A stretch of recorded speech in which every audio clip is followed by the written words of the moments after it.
Hey, what's up? And welcome back to another week of the Lab Kids Online. My name is Andrew, and I'm so excited to see you all here this week. This whole month, we've been talking about a guy who had some super, incredible, crazy, awesome things happen in his life, and his name is, you guessed it, Daniel. Now, have you ever read a book and got to a word that you didn't know what it meant? Really big words like quintessential or discombobulate. I don't even know what those words mean. Well, in our story this week, the king got a message that he couldn't understand, but with God's help, our main man Daniel was able to tell the king what the message meant. And let me tell you, it wasn't exactly good news. Well, check out the video to find all about our story today.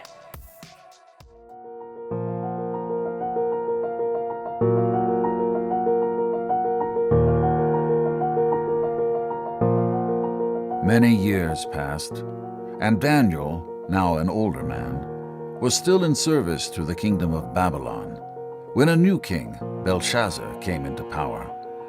King Belshazzar decided to host a great banquet for thousands of his leaders. During the feast, King Belshazzar had his servants bring out the gold and silver goblets that his father, King Nebuchadnezzar, had taken from the temple in Jerusalem. As the king and his nobles drank from these sacred goblets, they praised false gods. Suddenly, a human hand appeared, and one finger began to write on the wall right in front of everyone at the feast. As King Belshazzar watched, he began to shake in fear. The king called for his wise men and said, "Whoever reads this writing and tells me what it means, I will give them riches and power." But the wise men could not read the writing or tell the king what it meant. This made the king even more terrified.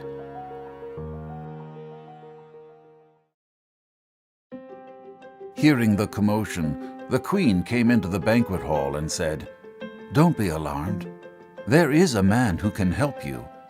He was trusted by King Nebuchadnezzar because of his great insight and wisdom. So much so that Nebuchadnezzar put him in charge of all of Babylon's wise men. His name is Daniel, and if you bring him here, he will be able to tell you what this writing means." When Daniel appeared before King Belshazzar, the king told him, "None of my wise men can read the writing on the wall and tell me what it means. But if you can, I will give you riches and honor beyond your wildest dreams." Daniel answered the king, "You can keep your gifts and give them to someone else, but I will still read the writing for you and tell you what it means." Daniel told King Belshazzar, "God gave your predecessor, King Nebuchadnezzar, absolute power, glory, and splendor. Because of this, all the nations of the earth feared him. He did as he pleased to help or hurt anyone he chose.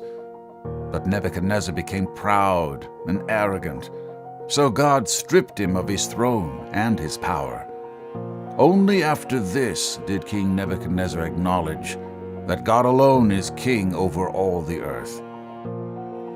But you, King Belshazzar," Daniel continued, "have not humbled yourself, even though you knew all of this.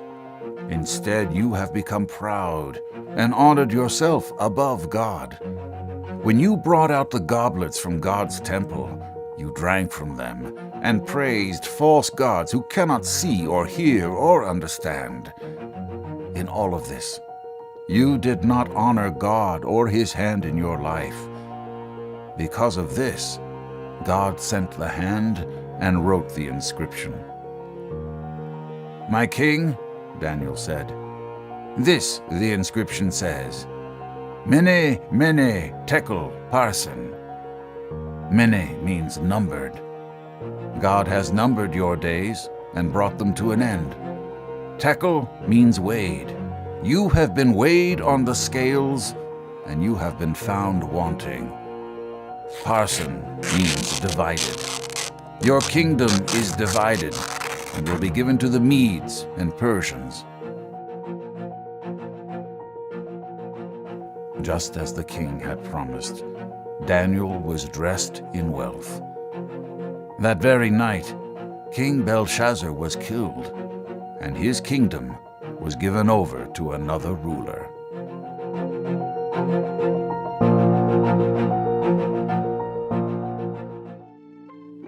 No way! How crazy would it be to see writing appear on the wall like that? It would be incredible. Since the king wasn't obeying God and didn't learn from the mistakes of the last king, God was going to punish the king for not obeying him. The king had too much pride in his heart. He thought he knew the right things to do, and he thought he didn't need God helping him.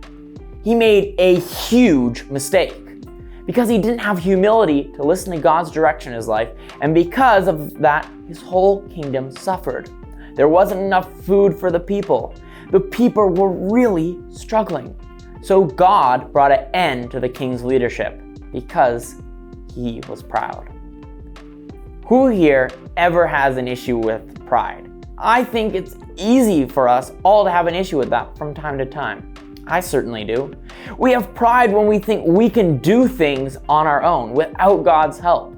But when we remember that everything we have is a result of God's blessings, and when we remember that He's given us everything, it helps us remember that God is so much more important. So we should listen and trust in Him. And sometimes it can be hard to listen to what God has for us. It can be so easy to want to do our own thing. I know that can definitely happen to me sometimes.